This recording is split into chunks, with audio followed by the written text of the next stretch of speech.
Hello and welcome to the latest IFAR video newsletter, which brings you the very best aftercare stories from around the world.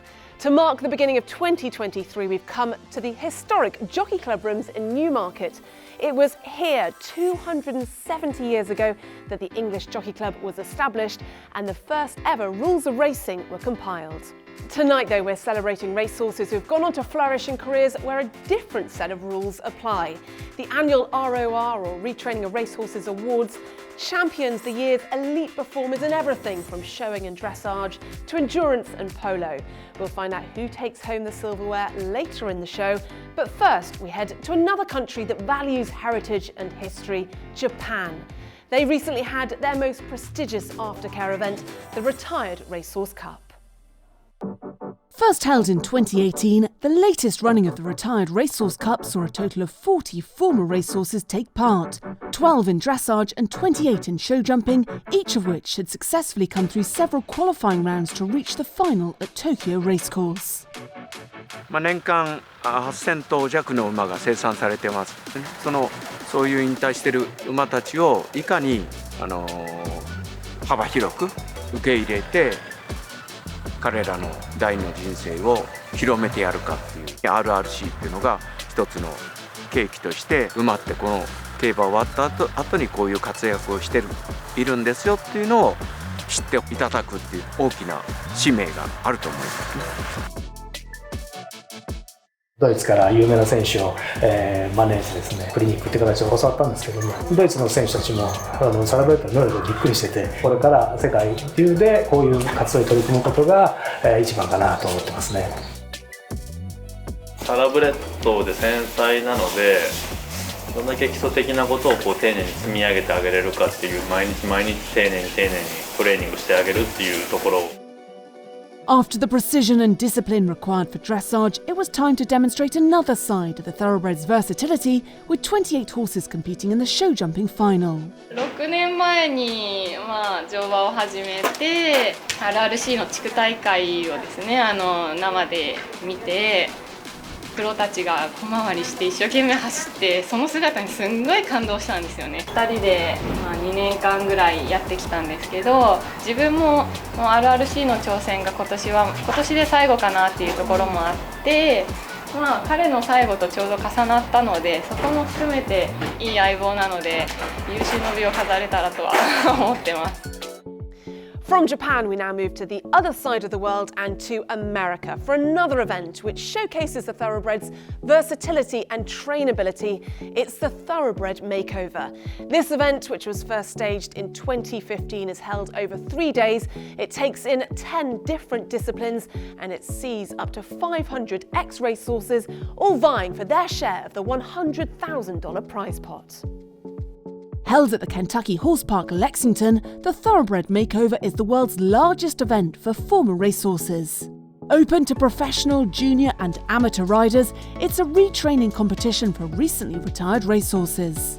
Horses compete at the makeover after no more than a year's worth of retraining, with many horses being sold on to new homes after the event.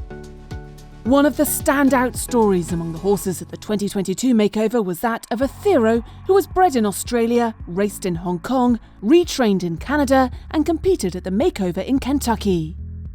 As a racehorse, he looked set for a career as a top-class sprinter. This is a rocket of the racecourse. Wow, what a 3-year-old he is, a Thero. However, injury and health issues brought an end to his racing career in November 2021, and he's now based in Ontario, Canada, in the care of rider Robin Hannah and her mother Marilyn. Well, I mean, I'm a Thoroughbred fan through and through. When I grew up showing it, the Thoroughbred was what you rode. And so, of course, when we see good Thoroughbreds, we get really excited, and we're really delighted to have one with such a distinguished career. I originally messaged Lisa Malloy at Rerun about another horse that was posted, and he had just been adopted, but she said, I have a horse for you, and sent us some photos of him, and of course we read all about his story and who he was, and decided that day to adopt him. He came to us in the middle of June. He we gave him a little bit of downtime when he came, and we have a big show facility, so you know, he would get 2-3 rides a week maybe. He only just jumped his second outdoor course yesterday and was a star, so hopefully tomorrow goes well. As Robin said, it's really interesting that for such a sprinter as he's actually a really gentle, kind horse, and he's a very large horse. He's like over 17 hands, but he has a personality of a puppy, so we're very lucky to have been allowed to have such a famous horse in our barn. I think the value of a thoroughbred as a sport horse has really, really, you know, come to light. It's amazing how many horses are getting taken from the racetrack to, you know, now that everybody says, I want to go to the RRP, the horses are going and going, which is really great to see.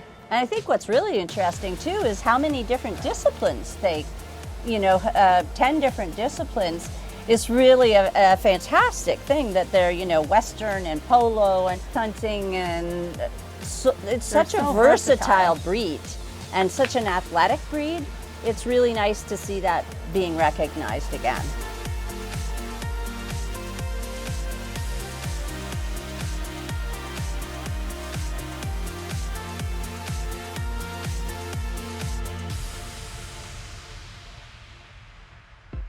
Back here at the Jockey Club rooms, the final preparations are underway for tonight's ROR Awards. We do, though, have time to bring you one more event. This one from Ireland, organised by Trowella, the country's official aftercare organisation. It was a pro-celebrity show jumping competition where jockeys, event riders and show jumpers took each other on, all riding retrained racehorses. I think this is a really important event this night.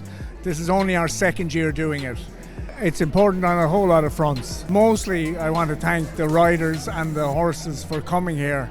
It brings all equestrianism together. It brings racing and show jumping and eventing all together, telling one story about the welfare of our horses and how much we care for them, and how versatile the thoroughbreds are in terms of adjusting to a different lifestyle after racing. And it's wonderful to see some of these horses still going strong 10 years later, you know, who maybe didn't excel on the track but are finding a whole new purpose and use and giving so much fun to so many people for many years afterwards. And so on to our final feature for this edition of the IFAR newsletter. It is the annual ROR Awards, sponsored by the Jockey Club. These awards, which were first staged back in 2014, give an opportunity to acknowledge and celebrate the year's elite performers across 6 different disciplines. In addition, there's also the ROR Horse of the Year trophy, which the nominees were narrowed down by public vote before the eventual winner was decided upon by author and broadcaster Claire Balding. One of the stories of the night was that of Rich Man Poor Man, a gelding who in 5 starts over jumps was pulled up on 4 occasions. But since retiring from racing to pursue a career in showing, Rich Man Poor Man has gone from strength to strength under the guidance of producer Kirsten Douglas and owner Maureen Hamilton. And Maureen, how important is it to have these ROR classes that give a route to a horse like him, who now has been completely reinvented? Yeah. So with Robbie, we hoped that he would eventually become a middleweight hunter, which he has, which is wonderful.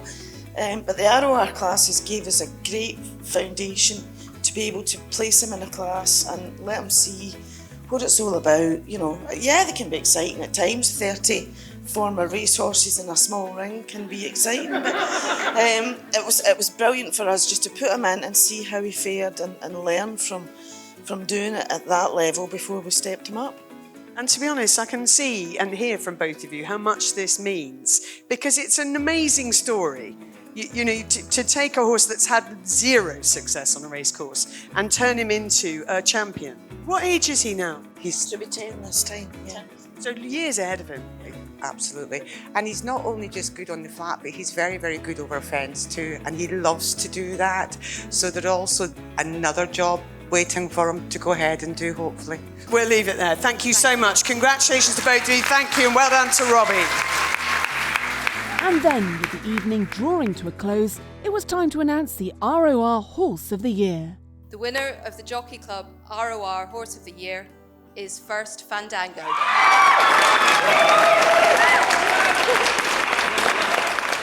First Fandango ran 50 times in his 9-year racing career, primarily over hurdles with trainer Tim Vaughan, winning $69,000 in prize money. Over the past 5 years, Fred Starr has shown his incredible versatility across a variety of disciplines. They have competed in team chasing, hunting, dressage, and affiliated British show jumping and British eventing competitions.